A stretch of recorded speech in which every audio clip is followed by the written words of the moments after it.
Hello, and welcome to Fender Play Live, another backyard haircut edition. I'm your host, Eugene Edwards, coming to you live from Los Angeles.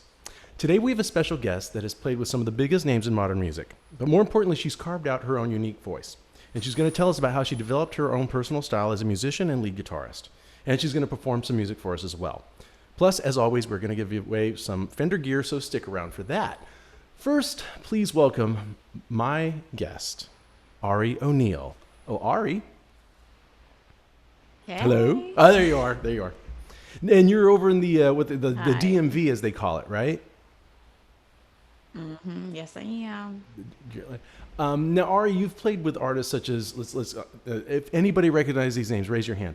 Lizzo, Alicia Keys, Normani, Jay-Z, Beyonce, and that was just one show. No, I'm just kidding. That's a heck of a lineup. So you've played for massive crowds. That's very, very impressive.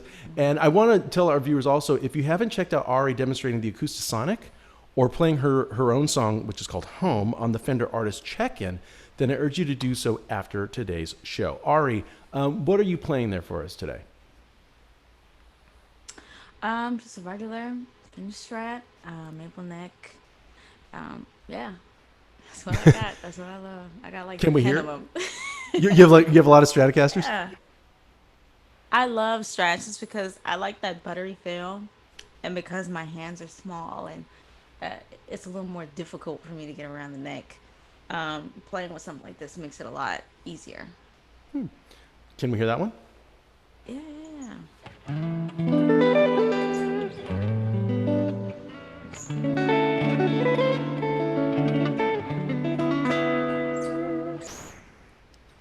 Nice. Very nice. Nice, clean, smooth tones. Well, today we're going to discuss personal style and how it's developed. So we'll be digging into Ari's musical journey and learning about what it takes to develop your lead guitar style. And as always, we're live. So if you have any questions during the show for Ari or for myself, please drop them in the comments. On Fender Play, we have an extensive library of songs that you can learn right now. So throughout the episode, we're going to hear Ari's take on a few of these. So let's jump right in. Ari, would you please honor us with your version of an Aretha Franklin classic? Yeah, sure thing. Thanks.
Wow.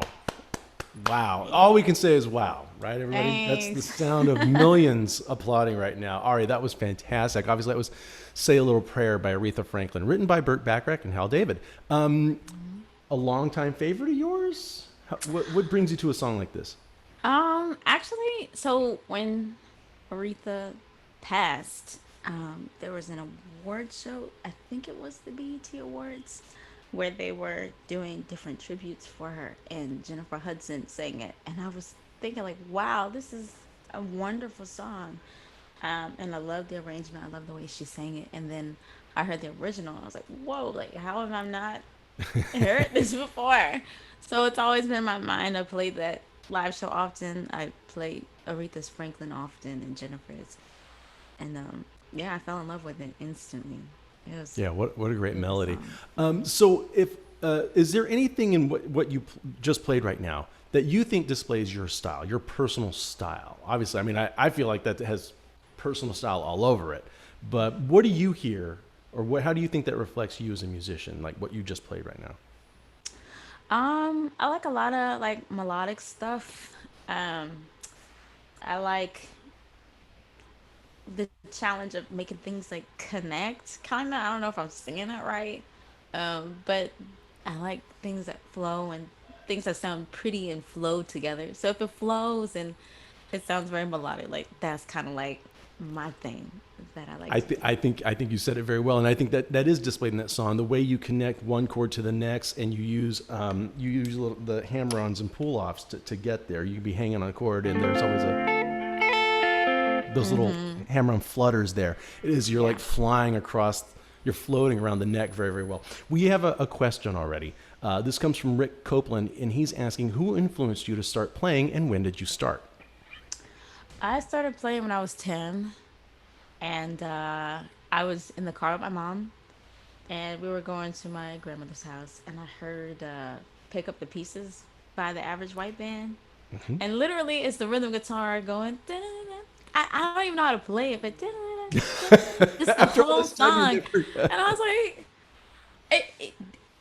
that just rhythm guitar in the back. It didn't do anything crazy. It was just right there, and I was like, wow, I think I wanna do that. So originally, I wanted to play cello, but they didn't offer that at the Music and Arts Center. So my sister was already playing guitar, and I said, well, hey, I'll do it too. Well, did you have any notable struggles in your path when you were playing? When along the way when you were starting. I mean, you mentioned you have small hands, but clearly that doesn't seem like that's an issue whatsoever. Did you? I mean, would you know what I mean? Like, what were some milestones when you were learning?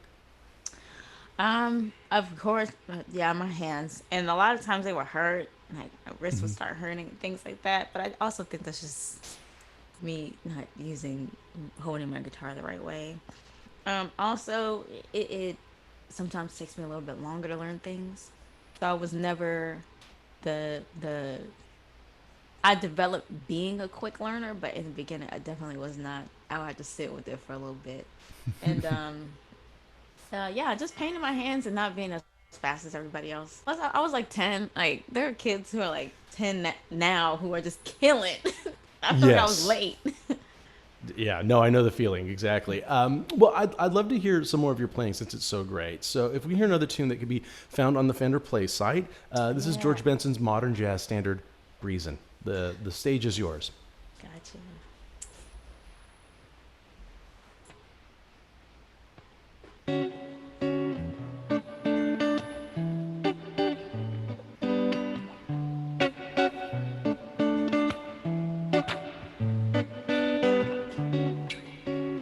Oh wait, hold on. Did that loop wrong? Here we go.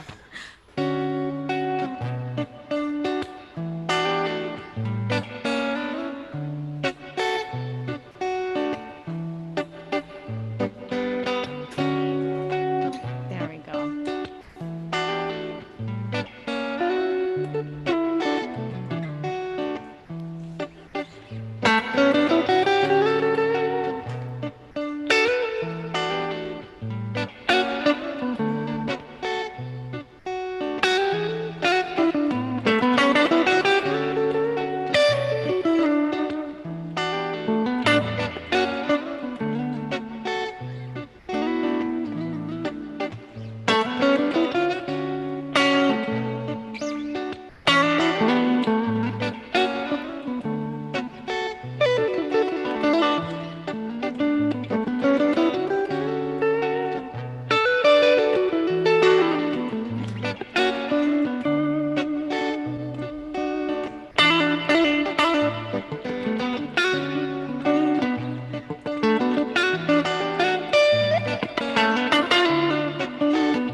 Wow, that was I could have listened to that all day. It was like you never ran out of ideas with that thing. That was really really strong. I hope That's you're the ready best part about because that song. well, and so what makes those changes are so fun to solo over? Obviously, yeah. I mean, you could just tell how on your face you can see how much fun you're having there. We have a lot of questions that have come in now, they're all appropriate to the topic of today. So here they come. First, Jonah for Life is asking, what are the most effective ways to practice and approach R&B guitar styles? Ah, okay. Um, I feel like, and I mean, this is me talking, nobody, but I feel like a lot of R&B artists have a lot of soulful influences. So whenever I have people that I have look up to, or I admire their music or their style or something like that, okay, well, who influenced them to be what they are? And then I go to that and then practice that, whether it's like just little licks or peeping like little things that they'll do in their solos, or what's do they uh do they bend, do they use their whammy bar, like just little things like that to see what makes my favorite, who is my favorite's favorite. So I think studying your favorite's favorite is your best bet for R&B guitar, because their influences are probably every or the basis of why you God, what am I saying?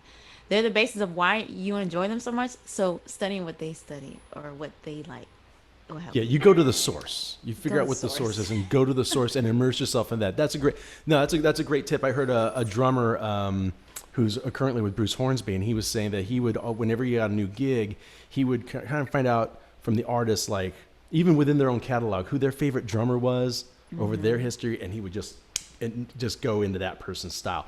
Here's another question. This is from YouTube.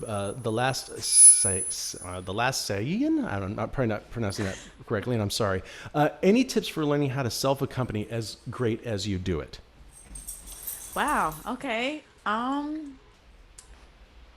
Yeah, I don't know. I think it's just as long as you don't do too much.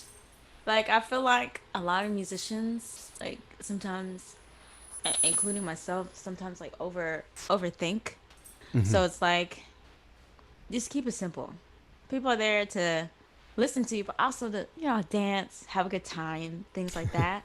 So just keep it simple, and then you're straight. You're good. Like try out different things, obviously, but don't do too much So because just it's just master the wasting it. melody of what you want to do, and then slowly add to that as you're going. Yeah. Yeah, yeah. Don't trip too much about being fancy. There you go. Now we've seen a lot of questions about looper pedals, and you just use one now. I use one at the top of this episode. You made use of the looper in your Acoustasonic video, which again I want everyone to go see afterwards. And this can be a really effective tool for learning to play by yourself in your home.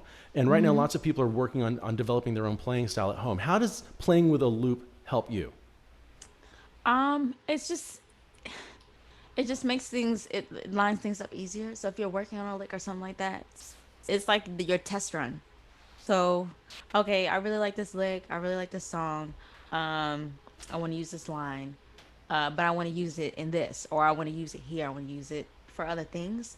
So having that kind of like test run of, okay, well, let me see how it sounds over these chords. And saying, no, actually, it doesn't sound too good. Maybe I should use it over these. It's just a good test run for you to figure out if you can use it for different things. So you kind of audition ideas Yeah, at no cost, really. I mean, like there's no exactly, consequence, right? Exactly. exactly. Yeah, and I think it's really or just if you want people are trying to get comfortable playing up the neck a little more, if That you just too. make a little 3 chord sequence and kind of learn how to connect from here to there, and just having that loop and especially in times when you can't really have somebody come over and play at the same. It could be, and I was using the Mustang GTX 100 amplifier, and I was using a looper on there. It's really easy to use, and of course you have hundreds of different guitar settings you can choose from. So that's what I like about that one. I want to remind all our viewers, if you want to learn how to play these songs that Ari has just played, you can sign up for Fender Play for free and start learning them now. So we've gotten into some insight into your playing. But now I want to sit back and just let you cook again. So I believe you have something from the church for us this time around, right? Yeah. A hymn. I'm A sure hymn. all of you know it. It's in your hymn books at church. If you go to That's church, right. Please get your hymn books out.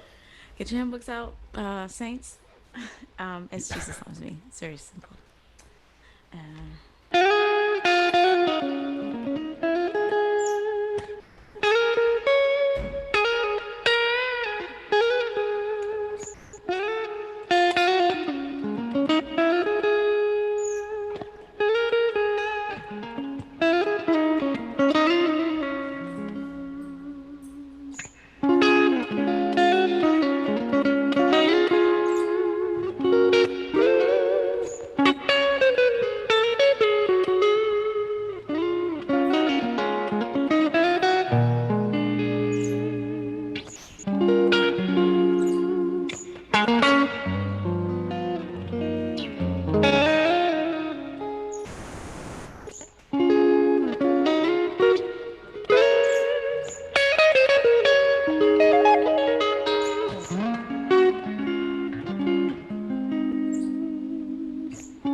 Very hip. Very, very hip.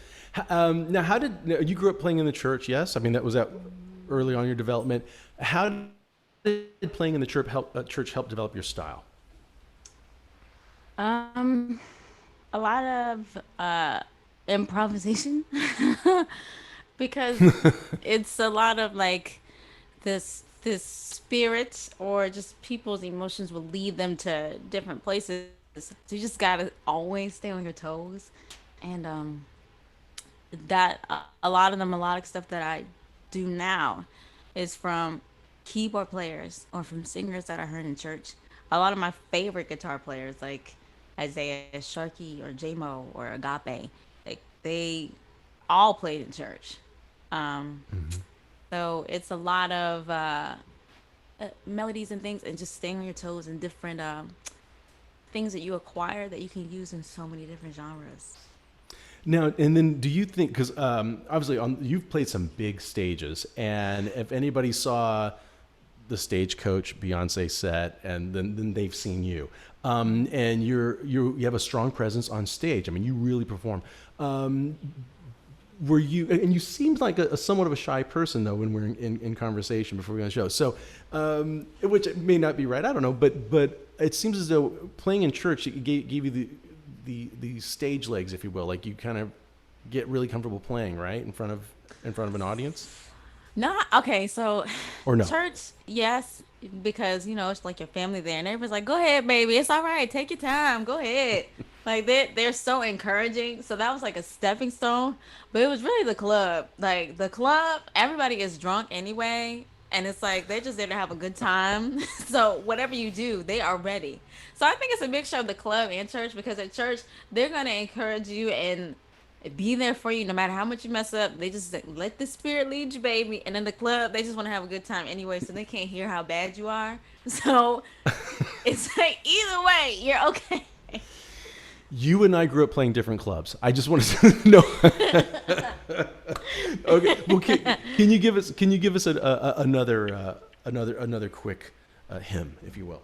Yeah, yeah,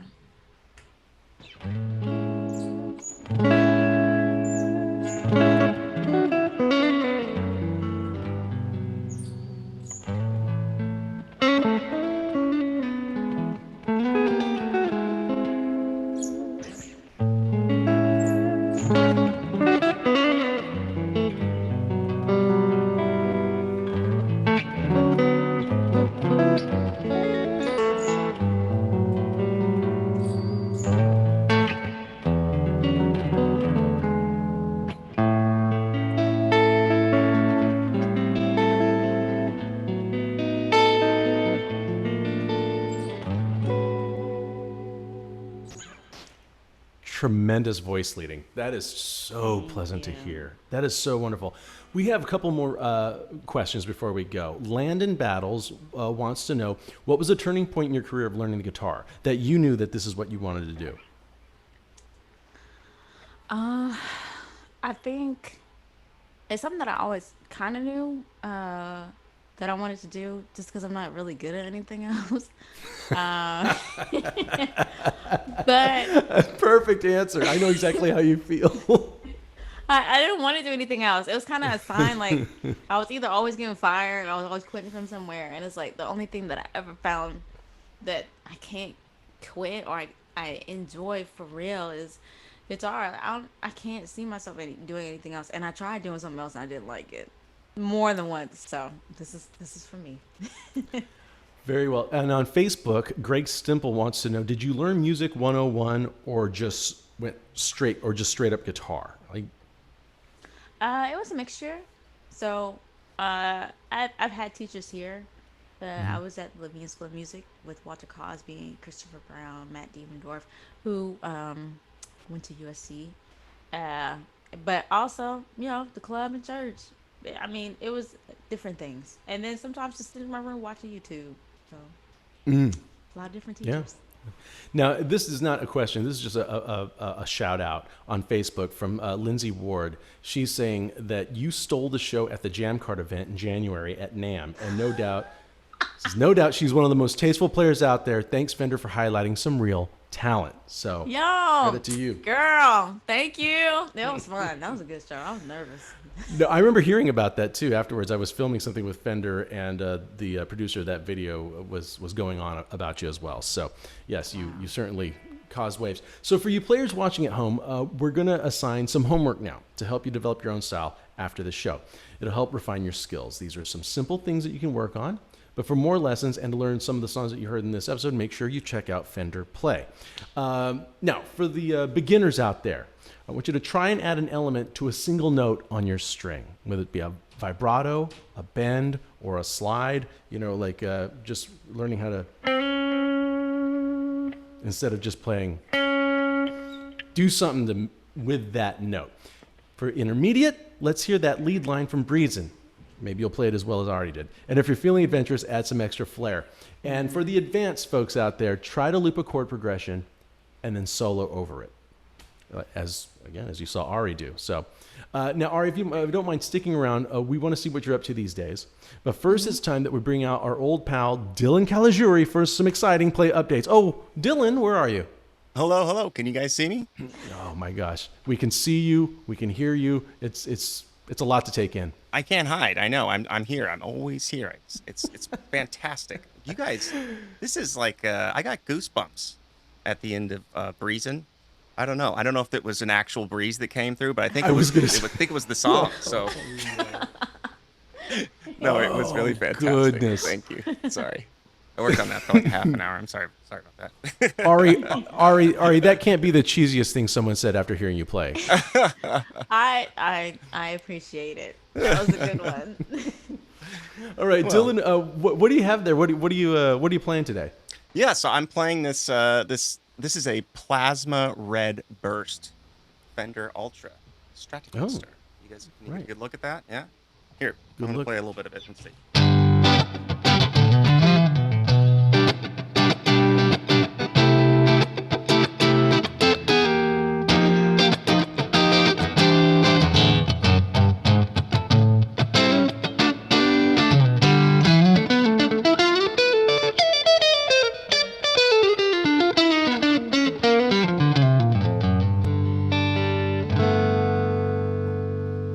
Simulate whammy bar.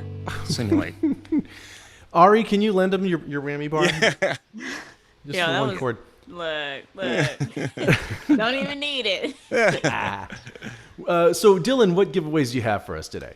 Yeah, so a couple pieces of news today. So for anybody that doesn't know, that maybe hasn't seen the show before or just maybe tunes out whenever they see my face, every week we give away something awesome on the show.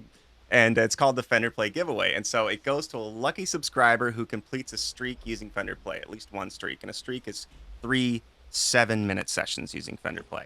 So I got 3 while I was waiting for you guys to come on. And so basically, you get to pick from a guitar, an amp, ukuleles, strats, all kinds of stuff, right? And it's delivered right to your door. So in order to win, again, you have to get at least one streak, and you're automatically entered to win. The more times you streak, the more chances you get to win. Now, do you guys want to hear who won this week? Can't wait. It's the Yes, reason I okay. woke up this morning. Yeah. I know, me too. Give me something. Give me something kind of noisy to work with here. Drum Come on. roll. Here you go. Anthony D. Anthony D. Anthony D. That's right. Congratulations, Anthony. Way to go, buddy. Way to go, Anthony. Enjoy whatever it is, the new guitar, bass, amp, whatever it is you choose. And Dylan, I have a burning question for you. Yes. Maybe a little controversial. What else do you have for us? Oh, wow. Okay, yeah. Okay, so now also, I wanted to mention this Sliced by Fender contest that's currently accepting submissions. So you could have your guitar playing featured in the first ever Sliced by Fender sample pack. To enter, all you need to do is post a clip of yourself playing on Instagram and hashtag Spliced by Fender contest. That's Spliced by Fender contest. And then the producer, excuse me, Sliced. Did I say spliced? Scratch that. Sliced. Final answer. Sliced by Fender contest. And then the producer, OG Parker, will choose his favorites from the sample pack. So for more information, check out the description. The contest ends 9/21, so get your submission in as soon as possible. And again, that's Sliced by Fender contest. Hashtag post on Instagram. You're double guessing yourself now, aren't you? Well, now, yeah, see, I was thinking diced can't be the right answer. Nah. And then I knew it must be one of the other two S words, so I figured it out. Do we have any new songs on the site? Yeah, so we do. Now, this is going to be a small departure from our discussed material so far. So I want you guys to all hang on through that. Cinderella. Everybody remember Cinderella? Yeah. Yeah. From the Nobody's Sunset Strip. fool. Nobody's fool.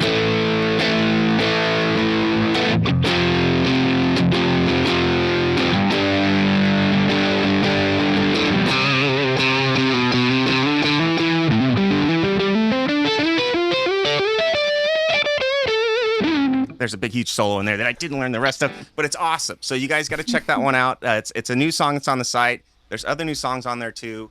Believe it or not, Cinderella, when I was growing up, I caught a few licks out of that. And just one thing to mention, Breezin is also on Fender Play, and Ari did an incredible job playing it. It was absolutely fantastic. That was the inspiration for me playing guitar, actually, was that whole album right there. So, George Benson's Breezin' is the reason yes, you're a guitar player. my mom played that in the car, and I thought, well, that's just special.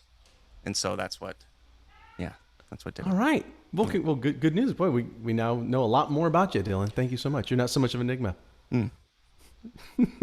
Thank you, Dylan, very, very much. You're a great sport. And a huge thank you to Ari O'Neill for stopping by and performing some fantastic, what great performances. That was just, we're very grateful. Thank you very, very much.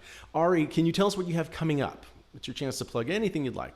Well, just different studio stuff. I really can't speak on it right now, but when the song releases, Because you're moving into producing now too, right? yes, and I'm loving it so much. There's some big stuff coming up, so just check my Instagram page and it'll all be there. Okay, it'll all be there. Well, thank you very, very much for coming. I know you're on the East Coast, so thank you for staying up crazy late with us. And if you'll go out with us on a G chord, I want to tell everybody to please keep safe, keep practicing, and we will see you next time. A G chord on the 4. 1, 2, 3.